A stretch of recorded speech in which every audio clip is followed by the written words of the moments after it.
Shalom, Jemaat Tuhan, selamat malam dan selamat beribadah di rumah kita masing-masing melalui live streaming.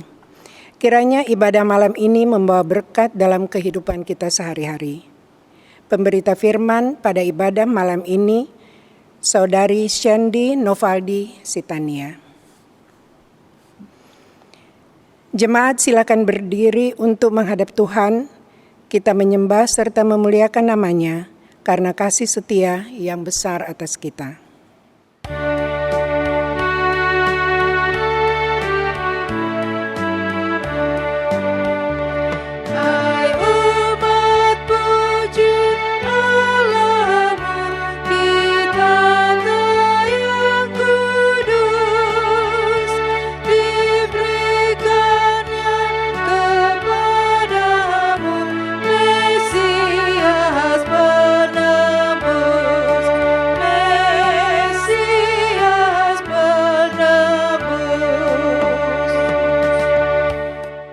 Saudara-saudara terkasih, marilah kita masuk dalam doa pembukaan. Kita berdoa. Tuhan Yesus Kristus, kami bersyukur kepadamu atas segala kebajikan-Mu di tengah-tengah kehidupan kami. Oleh kebaikan-Mu, Engkau memberi kami kehidupan yang baik dan penuh berkat. Sehingga dalam semangat iman yang datang dari-Mu, kami dapat bersekutu kembali di tempat ini untuk memuji dan memuliakan nama-Mu. Kami mohon ya Tuhan Yesus, bimbing dan tuntunlah kami dalam ibadah ini, agar kami dapat menghayati dan memahami segala firman-Mu, sebagai pedoman sekaligus sumber iman kami akan karya keselamatan-Mu. Kepadamu pula kami memohon, curahkanlah Roh Kudus ke dalam hati dan jiwa kami, agar melalui ibadah ini kami semakin berani dalam mewartakan kebenaran. Amin. Jemaat dipersilakan duduk kembali.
Selamat malam Bapak Ibu yang terkasih dalam Tuhan Yesus Kristus.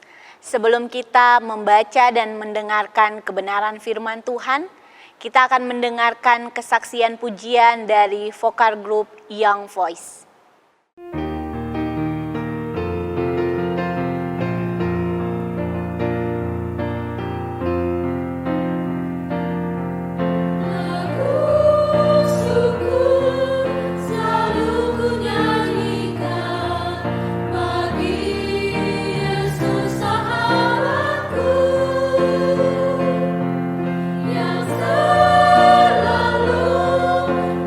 Mengasihi hidupku.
Terima kasih untuk kesaksian pujiannya. Tuhan Yesus memberkati. Bapak, Ibu, dan anak-anak yang terkasih, mari kita satukan hati kita berdoa. Kami mengucap syukur untuk kesempatan yang indah di malam hari ini ya Tuhan. Terima kasih untuk kasih setiamu dalam hari-hari hidup kami. Terima kasih karena Tuhan tetap menjaga, menyertai, dan memberkati kami dari pagi sampai malam. Kami boleh beraktivitas dan di malam hari ini kami berkumpul bersama setiap sanak saudara dan anak-anak kami serta suami istri untuk bersama-sama beribadah akan Dikau ya Tuhan. Tuhan, penuhi kami dengan Roh Kudus agar kami bisa memaknai dan menghidupi kebenaran firman-Mu. Berfirmanlah kepada kami ya Tuhan Yesus, karena kami anak-anak-Mu telah siap untuk mendengarkan kebenaran firman-Mu. Amin. Jemaat, mari berdiri untuk mendengar firman berdasarkan bacaan Alkitab dari Injil Markus, pasalnya yang pertama, ayat 29 sampai ayatnya yang ke-34 yang menyatakan, Yesus menyembuhkan ibu mertua Petrus dan orang-orang lain. Sekeluarnya dari rumah ibadat itu, Yesus dengan Yakobus dan Yohanes pergi ke rumah Simon dan Andreas. Ibu mertua Simon terbaring karena sakit demam. Mereka segera memberitahukan keadaannya kepada Yesus. Ia pergi ke tempat perempuan itu dan sambil memegang tangannya, ia membangunkan dia. Lalu lenyaplah demamnya. Kemudian perempuan itu melayani mereka. Menjelang malam, sesudah matahari terbenam, dibawalah kepada Yesus semua orang yang menderita sakit dan yang kerasukan setan. Maka berkerumunlah seluruh penduduk kota itu di depan pintu. Ia menyembuhkan banyak orang yang menderita bermacam-macam penyakit dan mengusir banyak setan. Ia tidak memperbolehkan setan-setan itu berbicara, sebab mereka mengenal Dia. Demikian pembacaan Alkitab. Berbahagialah semua orang yang mendengar firman Tuhan dan mau melakukannya. Terpujilah Tuhan Yesus. Maranatha. Maranatha, Maranatha, Maranatha.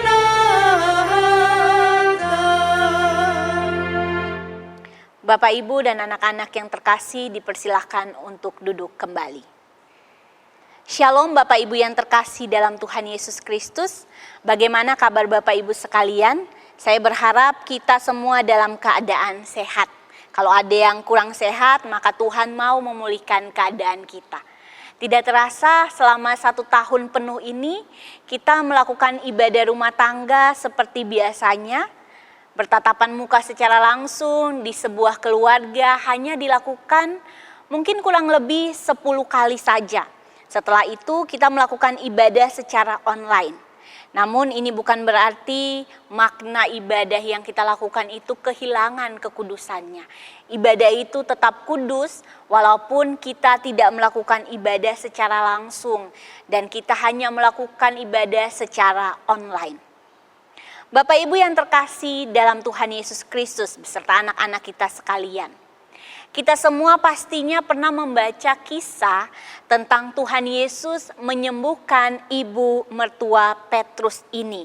Bahkan mungkin ada di antara kita yang sudah melihat secara langsung di mana letak rumah Petrus tersebut.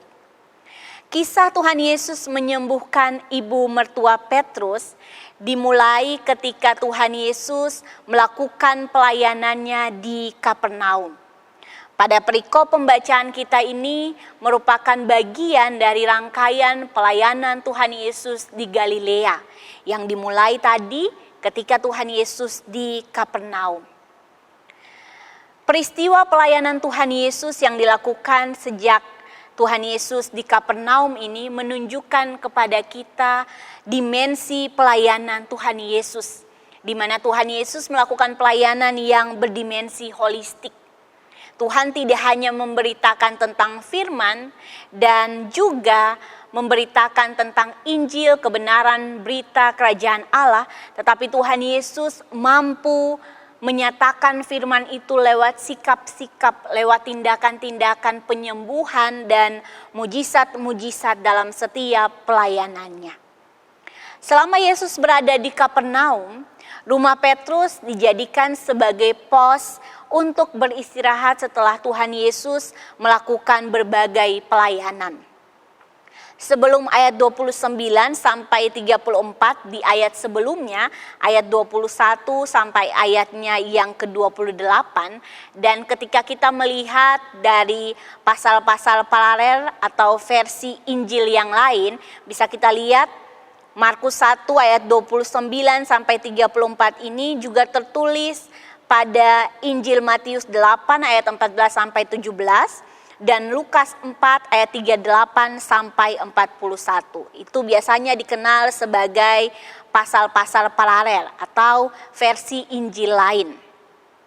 Dikisahkan dalam kedua Injil tersebut bahwa sebelum bertemu dan menyembuhkan ibu mertua Petrus, Yesus sudah terlebih dahulu menyembuhkan seorang kusta, kemudian seorang perwira, dan di dalam Injil Markus dijelaskan bahwa Yesus baru saja selesai mengajar di sinagoge dan juga mengeluarkan roh jahat pada seseorang yang kerasukan di sinagoge. Kita tahu dengan jelas bahwa setiap orang, setiap manusia pastinya butuh yang namanya istirahat setelah mereka melakukan banyak pekerjaan. Dan hal yang sama pun pasti dibutuhkan oleh Yesus. Setelah ia melakukan pelayanannya, ia kemudian kembali ke rumah Petrus untuk beristirahat. Pada ayat 30 sampai ayatnya yang ke-31 dalam perikop pembacaan kita, dijelaskan bahwa ibu mertua Petrus mengalami demam dan Yesus ternyata sudah mengetahuinya. Pada masa itu di Palestina ada 3 macam penyakit demam. Demam yang pertama adalah demam Malta, yang ditandai dengan badan lemah, kurang darah, dan kondisi semakin menurun, bahkan akibat terparah adalah seseorang bisa meninggal dunia. Yang kedua, demam berkala, yang terasa setiap selang beberapa hari. Kalau di Indonesia mungkin demam berkala ini sama seperti ketika kita sakit tipes dan demamnya muncul pada jam-jam tertentu. Ketiga, yang paling berbahaya adalah malaria, hal yang juga berbahaya di Indonesia. Dan menurut halakah atau hukum Yahudi, seseorang dilarang untuk menyentuh orang yang mengalami demam.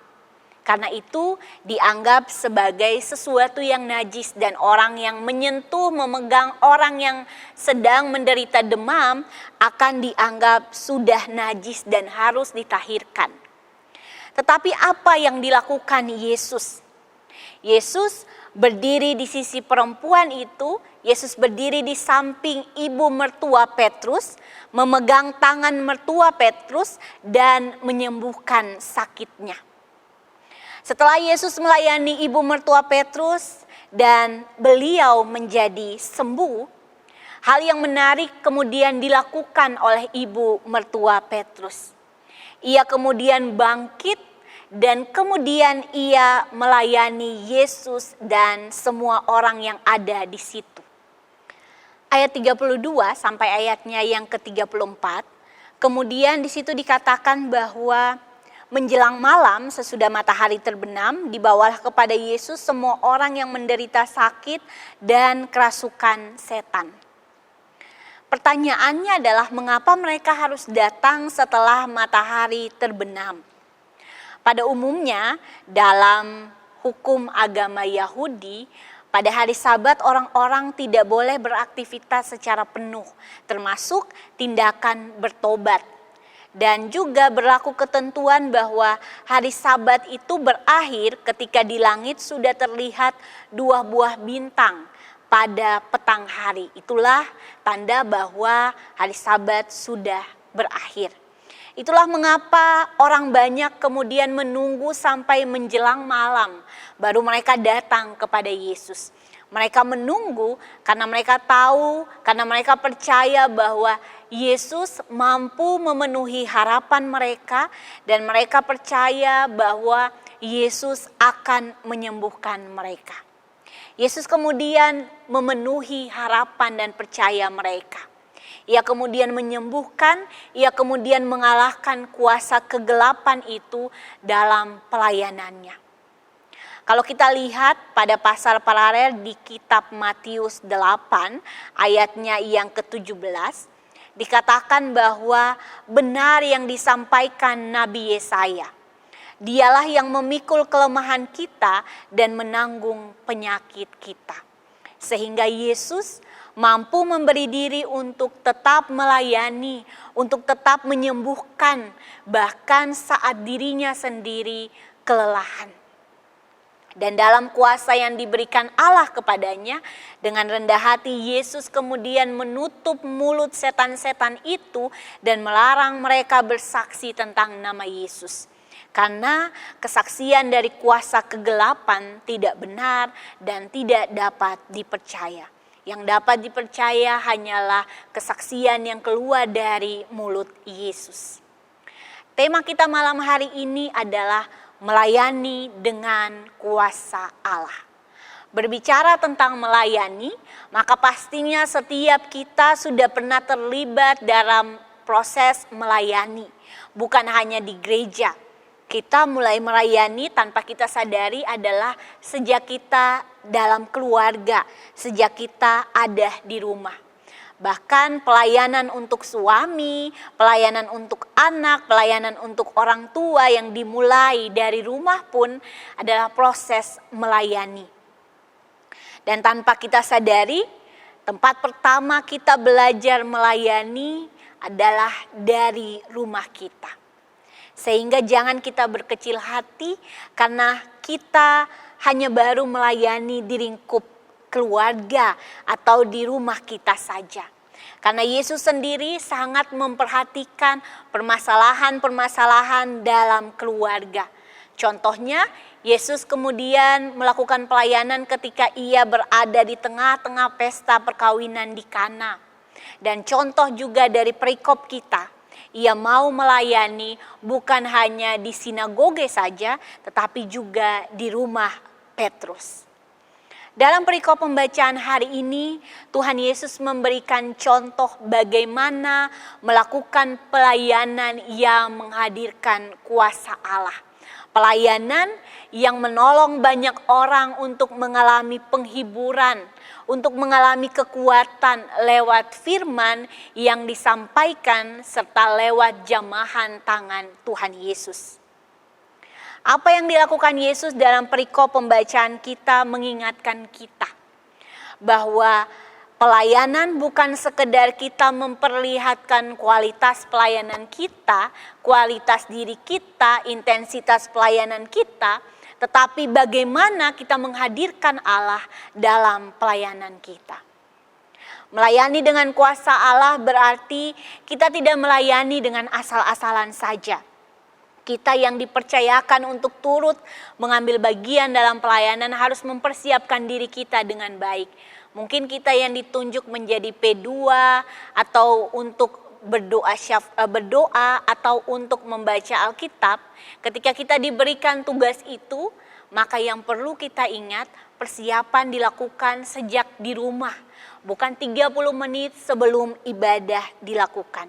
Supaya ketika kita membaca salam pembukaan, supaya ketika kita mendoakan orang lain walaupun itu dibaca, supaya ketika kita membaca firman, orang bisa menikmati kebenaran firman itu, orang bisa merasakan sukacita dan ketenangan. Ketika kita dipercayakan mengambil bagian dalam pelayanan, itu berarti Tuhan sudah memilih kita untuk melayani Tuhan dan untuk melayani umat Tuhan. Maka mintalah tuntunan Roh Kudus untuk memberkati kita di dalam setiap tugas pelayanan kita. Supaya ketika kita melayani dengan kuasa Allah. Kuasa Allah ada dalam diri kita. Kuasa itu memampukan kita untuk menghidupi, untuk memaknai pelayanan kita. Maka mari kita merespon karya Allah dengan tepat. Dengan kesadaran bahwa kita harus melayani Allah dengan sangat baik. Dengan semua kemampuan yang ada dalam diri kita. Hari ini perikop pembacaan firman Tuhan mengingatkan kita tentang 3 hal. Yang pertama, dalam pelayanan yang kita butuhkan adalah ketulusan untuk memberi diri dalam melayani. Dan memakai satu wajah, bukan memakai banyak wajah ketika kita ada dalam pelayanan. Dalam pelayanan yang kita butuhkan adalah hati yang tulus dan memakai satu wajah, bukan memakai banyak wajah. Yesus menunjukkan bahwa dalam pelayanannya, orang yang memerlukan pertolongannya tidak pernah dianggap sebagai pengganggu atau orang yang merepotkan. Yesus tidak sama seperti kita yang di depan umum nampak hebat, nampak baik, nampak tulus, tetapi sebenarnya dalam pribadi kita masih ada banyak kepahitan, masih ada banyak sikap-sikap yang ternyata sangat buruk. Yesus menunjukkan hati yang tulus dan satu wajah, tidak memakai banyak topeng. Hal yang sering kita lakukan, berganti-ganti topeng dimanapun kita berada. Ia melihat bahwa tidak ada orang, tidak ada keadaan yang lebih penting atau yang tidak penting. Yang rendah atau yang tidak rendah. Ia melayani semua orang yang harus dilayani. Bahkan Yesus melayani orang yang belum percaya kepadanya. Kita belajar yang kedua dari ibu mertua Petrus. Ibu mertua Petrus punya pemikiran, punya pemahaman bahwa aku turut melayani karena Yesus telah lebih dulu melayaninya. Sehingga ketika ia diberikan kesembuhan, ia kemudian bangkit lalu melayani Yesus. Dalam hidup kita, hal ini perlu kita ingat bersama. Hal ini perlu menjadi catatan penting dalam kita menjalani proses hidup kita. Kita melayani sesama dan melayani Tuhan karena kita sudah terlebih dahulu dilayani oleh Tuhan. Yang kita rasakan dalam penyertaan Tuhan lewat kasih setianya dalam hidup kita. Kita berbuat baik kepada sesama, kepada keluarga kita, kepada orang asing yang kita temui. Karena Tuhan sudah terlebih dahulu melakukan banyak kebaikan dalam hidup kita. Kita mendoakan orang lain karena kita sudah hidup lewat doa-doa yang sudah Tuhan proses dalam hidup kita. Ibu mertua Petrus disembuhkan dan keinginan yang kuat dari perempuan itu adalah mempergunakan kesehatannya supaya berguna bagi pelayanan Yesus serta bagi orang-orang lain. Dan cara seperti ini perlu kita lakukan untuk merespon anugerah Allah dalam hidup kita. Yang ketiga, dalam melayani jangan kita menunjukkan siapa kita, sebanyak apa pengetahuan yang kita miliki. Tetapi jadilah pribadi yang mau memberi diri untuk dipakai Tuhan sebagai alat untuk mendatangkan berkat, sukacita, dan damai sejahtera bagi orang yang kita layani. Bahkan ketika kita menyapa orang lain bisa bersukacita. Untuk itu, kita perlu selalu melatih kerohanian kita. Kita harus senantiasa mempersiapkan rohani kita secara matang dengan cara rutin memelihara waktu doa kita bersama Tuhan. Setia membaca dan merenungkan kebenaran firman Tuhan. Menaikkan puji-pujian dan ucapan syukur kepada Tuhan. Menyambut masa-masa Advent ini, kita semua kembali ke rumah. Menjadikan rumah kita, mempersiapkan rumah keluarga kita sebagai palungan untuk menyambut kehadiran Yesus Kristus. Sang Putra Natal pembawa sukacita dan damai sejahtera di tengah-tengah dunia. Jangan kita menjadikan rumah kita sama sebagai IGD 24 jam. Yang sibuk dengan berbagai macam pernak-pernik Natal, yang sibuk mempersiapkan segala sesuatu untuk menyambut Natal tanpa berusaha menghadirkan damai sejahtera itu di tengah-tengah kehidupan kita. Kita sibuk mempersiapkan aksesoris Natal, tetapi kita lupa untuk menyiapkan palungan sederhana yang dibutuhkan untuk lahirnya Sang Putra Natal itu. Kita sibuk dengan berbagai macam persiapan, tetapi kita tidak menyiapkan hati kita, tidak membantu anak-anak kita mempersiapkan diri mereka untuk menyambut kehadiran Yesus. Advent, masa penantian. Pada masa ini kita diberi waktu untuk berbenah. Kita diberi waktu untuk memaknai apa arti kelahiran Yesus bagi hidup setiap kita, orang percaya. Apakah perayaankah? Apakah kemeriahan warna-warni pohon Natal? Ataukah titik awal kita belajar dan berusaha untuk masuk dalam proses melayani? Mungkin ada di antara kita yang bertanya mungkin dalam hatinya, saya ini ingin melayani Tuhan, tetapi iman saya masih kecil.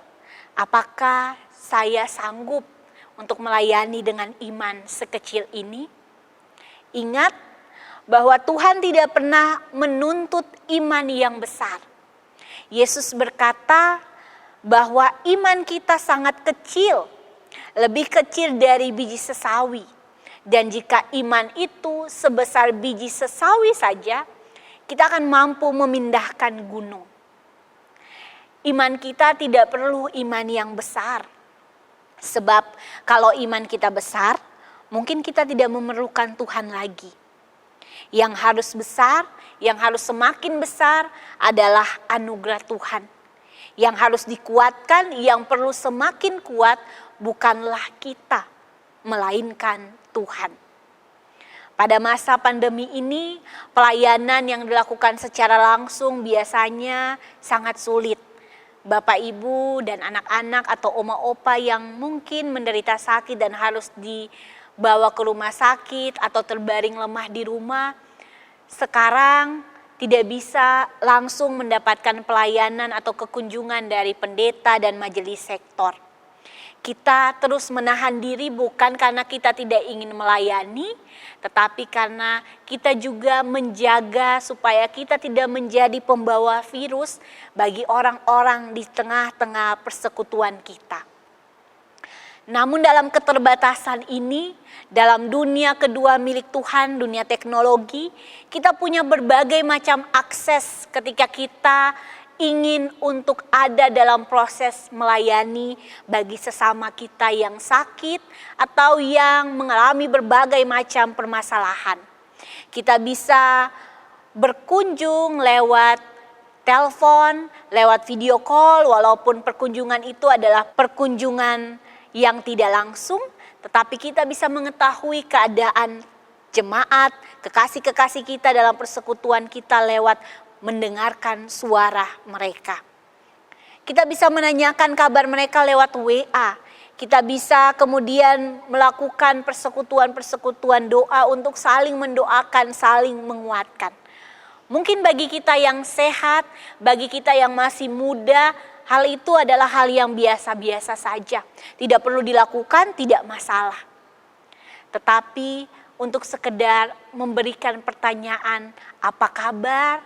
Lalu untuk mendoakan setiap orang yang tengah sakit atau dalam proses lanjut usia atau dalam berbagai macam pergumulan hidup, itu adalah hal yang sangat berarti. Kata Tuhan memberkati lewat WhatsApp kepada orang yang sakit adalah sebuah doa yang begitu menguatkan mereka untuk berharap bahwa Tuhan akan memberkati mereka supaya mereka keluar dari penderitaan-penderitaan sakit penyakit yang mereka hadapi. Mari kita belajar menjadi orang-orang yang peka terhadap sesama kita. Mari kita bertindak dengan iman kita yang kecil. tetapi dalam sikap yang besar. Contohnya seperti tadi, memberikan perhatian bagi sesama kita, membantu jika kita berkelebihan, memberikan pertolongan bagi orang-orang yang membutuhkan pertolongan kita, dan menjadi pendengar yang baik kepada orang yang tengah sharing tentang pergumulan hidupnya bersama kita. Bagi setiap kita yang hari ini mendengar renungan dan membaca firman Tuhan, ingatlah bahwa untuk menjadi pelayan yang dipenuhi kuasa Allah, kita perlu melayani melampaui keterbatasan kita, melampaui kemampuan kita. Kita perlu meminta Roh Kudus untuk melengkapi kita. Dan dalam melayani, kita harus belajar untuk menghilangkan kata "saya tidak bisa". Karena ketika kita diberi kesempatan untuk melayani saat ibadah atau dalam momen pelayanan yang lain, kita yang sudah dipilih ini mengatakan saya tidak bisa, maka kita salah merespon anugerah Tuhan dalam hidup kita. Dalam salah satu bab pada salah satu buku dikatakan jiwa Kristus adalah melayani dan menghamba. Itulah juga jiwa Kristiani para pengikutnya. Orang yang mau berjalan di belakang Yesus, orang yang mengatakan bahwa saya adalah orang Kristen, saya pengikut Yesus, adalah orang yang rela melayani dan orang yang rela menjadi hamba, bukan orang yang ingin menjadi tuan. Filsuf Plato pernah bertanya, siapakah yang senang kalau harus melayani orang lain? Pertanyaan itu kemudian dijawab dalam Injil Lukas 22 ayat 27. Di mana Yesus berkata, tetapi aku ada di tengah-tengah kamu sebagai pelayan. Mari turut ambil bagian dalam melayani. Karena Yesus ada dan mau menjadi rekan pelayanan kita. Kristus telah melayani kita. Sebab itu kita juga dipanggil untuk melayani sesama kita. Tiap orang percaya tanpa terkecuali adalah pelayan-pelayan Tuhan yang tidak hanya terbatas pada tembok-tembok gedung gereja. Tetapi kita diutus melayani dimanapun kita berada. Supaya kita menjadi iklan-iklannya Tuhan. Supaya orang melihat sikap kita dan orang mengenal apa ajaran Kristus bagi kita sebagai orang Kristen. Iman kita memang sangat kecil dan lebih kecil dari biji sesawi. Tetapi dengan iman sekecil itu, kita dipanggil untuk melayani. Kalau kata Pak Andar Ismail dalam bukunya Selamat Melayani, beliau mengatakan bahwa modal iman yang lebih kecil dari biji sesawi itu sudah cukup untuk mau melayani Tuhan. Saya mengutip rangkuman khotbah saya pada GP minggu lalu yang kemudian dirangkum dalam sebuah kalimat oleh pengurus GP. Mereka merangkum kalimatnya seperti ini. Jangan pernah berkata tidak ketika diberi bagian dalam pelayanan. Pelayanan sejati bukanlah karena paksaan, namun karena pemberian diri dengan kerelaan hati kepada Allah. Selamat melayani dengan kuasa Allah. Kita yang terbatas, kita yang tidak sempurna akan dimampukan Ia yang tidak terbatas dan yang sempurna. Amin.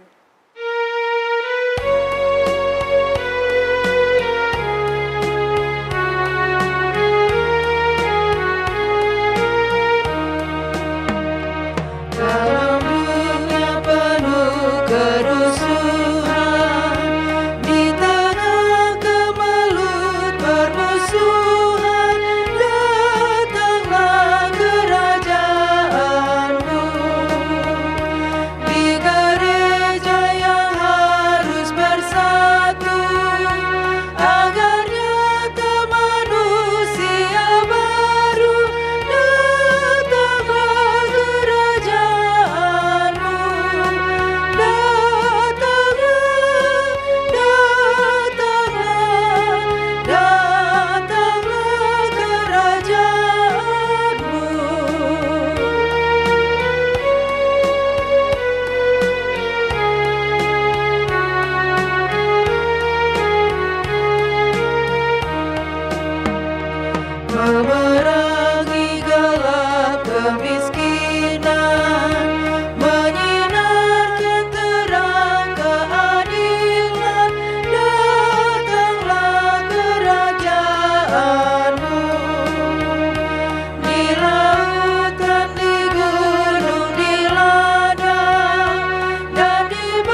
Bapak Ibu anak-anak yang terkasih dalam Tuhan Yesus Kristus, mari kita satukan hati kita naikkan syafaat-syafaat kita. Mari kita berdoa. Terima kasih ya Tuhan untuk begitu besar kasih setiamu dalam hidup dan kehidupan kami. Terima kasih karena Tuhan adalah Bapa yang tidak pernah meninggalkan anak-anaknya bergumul dalam setiap macam pergumulan hidup kami orang-orang yang berdosa ini, yang senantiasa memanggilmu Bapa yang engkau kenal sebagai anak-anakmu. Kami mengucap syukur ya Tuhan, karena malam hari ini sebagai persekutuan umat percaya, kami boleh berada di tengah-tengah rumah kami, di tengah-tengah bilik keluarga kami, bersekutu dalam pelayanan, dalam ibadah rumah tangga di malam hari ini. Kami mengucap syukur untuk firman yang sudah kami baca dan kami renungkan bersama. Mampukan kami untuk menjadi pribadi-pribadi yang memberi diri, memberi hidup, untuk melayani umat-Mu, untuk melayani setiap orang di tengah-tengah keberadaan kami. Mampukan kami untuk menjadi pribadi-pribadi yang merespon anugerah-Mu Tuhan dalam hidup kami hari lepas hari. Ajar kami untuk menjadi pribadi-pribadi yang bertanggung jawab dan mampu memaknai iman kami, supaya lewat iman kami yang kecil kami boleh melakukan tindakan-tindakan besar untuk menyukacitakan hati-Mu dan juga orang-orang di sekitar kami. Biarlah firman ini menjadi firman yang hidup dan menjadi bekal bagi kami untuk menjalani proses-proses penantian kelahiran Putra Natal di tengah-tengah dunia ini. Supaya kami boleh memaknai kehadiran-Mu menjadi warna yang baru untuk senantiasa mewarnai hidup kami, untuk senantiasa mewarnai masa-masa kelam kami, supaya kami boleh berubah lagi menjadi pribadi-pribadi yang lebih baik. Tuhan, di malam hari ini kami berdoa bagi setiap pergumulan kami di tengah-tengah jemaat ini ya Tuhan. Setiap kami yang adalah bagian dari jemaat GPIB Bukit Sion Surabaya, dengan apapun permasalahan kami di setiap keluarga dan pribadi lepas pribadi, kiranya Tuhan mau memberkati supaya kami tetap bisa bergumul bersama-sama dengan-Mu, dan apapun yang kami hadapi boleh diselesaikan oleh-Mu dan karena kuat tangan-Mu, bukan karena kami mengandalkan kemanusiaan kami ya Tuhan. Kami berdoa bagi jemaat yang sedang menghadapi virus COVID-19 ini ya Tuhan, bersama dengan gereja kami GPIB Bukit Sion Surabaya. Berkati agar di tengah-tengah pandemi ini kami tidak hidup untuk kepentingan kami sendiri, tapi kami boleh melihat orang lain sebagai pribadi-pribadi yang harus kami layani. Bagi setiap jemaat yang tengah bergumul untuk bangkit dan sembuh supaya tidak positif lagi, karena diberikan bagi jemaat yang tengah bergumul ketika mereka sudah dinyatakan positif COVID-19, kiranya Tuhan mau memberkati mereka, agar mereka bisa sembuh, agar mereka bisa dipulihkan oleh-Mu. Keluarga yang senantiasa melayani mereka, kiranya Tuhan pun memberkati, agar mereka juga diberikan kesehatan yang baik, dan supaya mereka bisa melayani dengan sukacita ya Tuhan. Tuhan, kami berdoa bagi setiap pemerintah dan tenaga medis yang selalu menangani pandemi COVID-19 ini. Di tengah-tengah situasi ini, kiranya Tuhan mau memberikan kebijaksanaan dan hati yang penuh sukacita bagi mereka untuk melayani kami sebagai umat yang Tuhan taruh, yang Tuhan titipkan di bangsa Indonesia ini ya Tuhan Yesus. Tuhan, kami berdoa bagi setiap hamba Tuhan di Sinode GPIB, di tingkat Mupel dan Regio. Tuhan mau memberkati mereka masing-masing dengan setiap tugas tanggung jawab pelayanannya, agar mereka bisa senantiasa melayani dengan penuh sukacita dan untuk mendatangkan damai sejahtera di tengah-tengah umat-Mu. Kami berdoa bagi semua kami yang sakit, yang ada dalam proses pemulihan, yang tengah bersukacita karena ulang tahun dan juga ulang tahun perkawinan. Kiranya Tuhan mau memberkati agar di pertambahan setahun usia, baik bagi kami pribadi maupun usia perkawinan. Kami boleh menjadi pribadi-pribadi yang senantiasa mengandalkan-Mu dalam apapun yang kami gumuli. Kami berdoa bagi kekasih-kekasih kami yang ada dalam ujian-ujian di sekolah, dan juga dalam pergumulan mereka untuk menyelesaikan studinya. Kiranya Tuhan mau memberkati agar segala sesuatu berjalan yang baik. Tuhan, kami berdoa bagi setiap orang yang bekerja dan bagi setiap pengucapan syukur yang diberikan dari mereka untuk berbagai macam pelayanan kasih dan berbagai macam kebutuhan pelayanan di tengah-tengah jemaat kami, supaya mereka boleh menjadi saluran berkat bagi kami untuk menopang setiap tugas dan pelayanan di gereja ini ya Tuhan. Tuhan, kami berdoa bagi Majelis Sinode GPIB dalam persiapan persidangan sinode, agar segala sesuatu berjalan dengan baik. Akademi Kebidanan Gereja Husada GPIB dalam proses pengembangannya, Tuhan kiranya senantiasa memberkati setiap proses yang tengah mereka jalani. Ya Tuhan, kami berdoa bagi bangsa dan negara ini. Biarlah di bangsa dan negara ini nama-Mu dipermuliakan. Biarlah wabah COVID-19 dan segala macam bencana yang terjadi di tengah-tengah bangsa dan negara ini bisa diselesaikan. Berbagai macam pertikaian-pertikaian karena kepentingan-kepentingan politik, kiranya Tuhan mau memberkati dan menyelesaikan itu tepat pada waktunya. Berkati agar bangsa ini tetap utuh, dan di tengah-tengah bangsa ini kami sebagai masyarakat, sebagai warga negara merasakan keamanan dan ketertiban hidup berbangsa ya Tuhan Yesus. Berkati dunia ini supaya di tengah-tengah dunia ini damai sejahtera boleh menjadi bagian dari setiap apapun. Berkati dunia ini supaya damai sejahtera boleh menjadi bagian di tengah-tengah dunia ini ya Tuhan Yesus.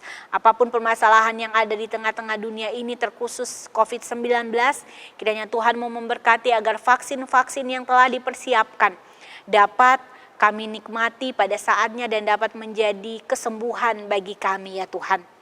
Kami berdoa bagi setiap jemaat yang sakit dan dalam proses pemulihan. Bapak dan Ibu J. Lohana Pesi, Bapak S. Widodo, Bapak Misnandar, Ibu Luce Sujianto Foi, Ibu Ruth Karo-Karo, Ibu Paulina Teleu, Ibu Prasetyo Jatining Rahayu, Bapak Pitoyos Kurmans, Ibu Rohana Taligan, Ibu Merin Siagian, Ibu Elizabeth Sarkawi, Ibu Selvi Mahulete, Ibu Grace Maspatela Apitule, Bapak Prasotyo, Bapak dan Ibu Eni Kiulu, Bapak Arsyid, Ibu Sukina Sarpan, Ibu Farida Apitule, Ibu M. Simanjuntak, Bapak Christian Baitano, Bapak Robin William De Jawa, Ibu Yofone Samola Senduk. Tuhan mau memberkati yang ada dalam masa pemulihan dan yang bagi yang lanjut usia dan juga yang mengalami sakit penyakit, Tuhan mau menyembuhkan. Kami berdoa juga bagi setiap keluarga di tengah-tengah jemaat ini.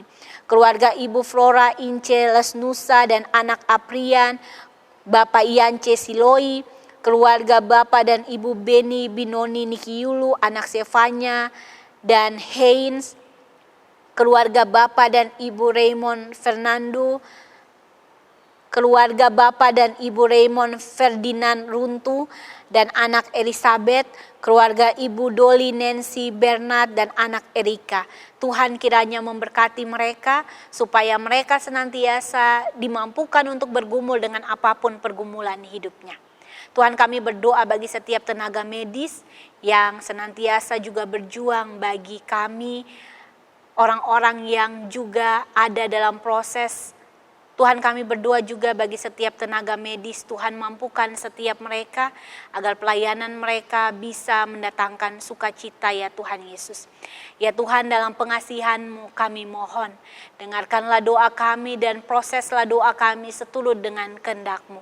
Sempurnakan doa ini ya Tuhan, dengan doa Bapa kami yang Tuhan ajarkan bagi kami. Bapa kami yang ada di sorga, dikuduskanlah nama-Mu. Datanglah kerajaan-Mu, jadilah kehendak-Mu di bumi seperti di sorga. Berilah kami pada hari ini makanan kami yang secukupnya. Dan ampunilah kami akan kesalahan kami, seperti kami juga mengampuni orang yang bersalah kepada kami. Dan janganlah membawa kami ke dalam pencobaan, tetapi lepaskanlah kami daripada yang jahat.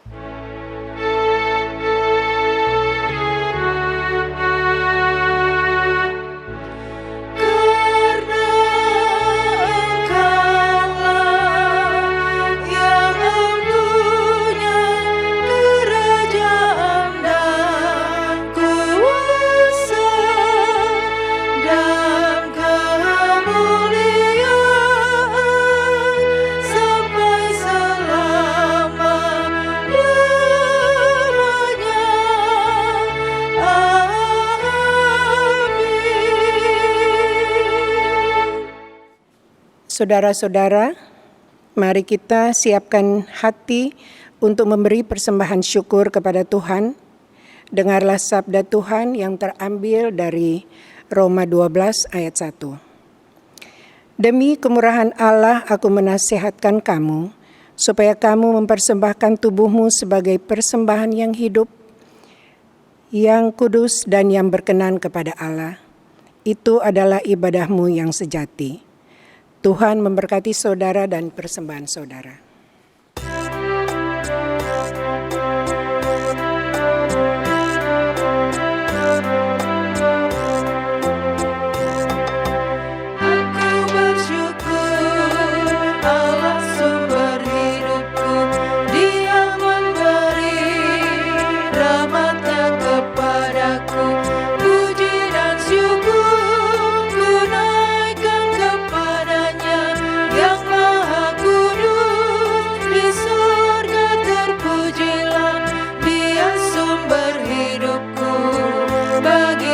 Syukur dan pujian selamanya.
Jemaat, marilah kita berdiri untuk mendoakan persembahan yang telah dikumpulkan ini, agar Tuhan berkenan atasnya dan memberkati penghidupan kita. Mari kita berdoa. Ya Allah Bapa, kami mengucap syukur untuk kasih setiamu dalam hidup kami. Terima kasih karena anugerah-Mu yang melayakkan kami untuk dapat memberikan persembahan syukur kami. Jadikanlah persembahan ini menjadi persembahan yang berguna bagi pekerjaan pelayanan di dunia ini. Layakkan diri kami untuk menjadikan diri kami persembahan yang hidup. Terimalah ya Tuhan persembahan syukur kami. Amin. Jemaat tetap berdiri. Jemaat Tuhan, marilah kita pergi memberitakan Injil Kristus melalui hidup dan kerja kita hari lepas hari, berdasarkan firman Tuhan yang sudah kita dengar bersama.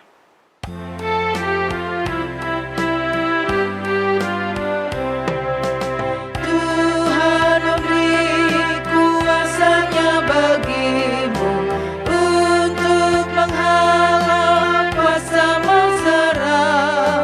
Kini pergilah, Tuhan mengutusmu, di dalam nama-Nya pasti kau menang.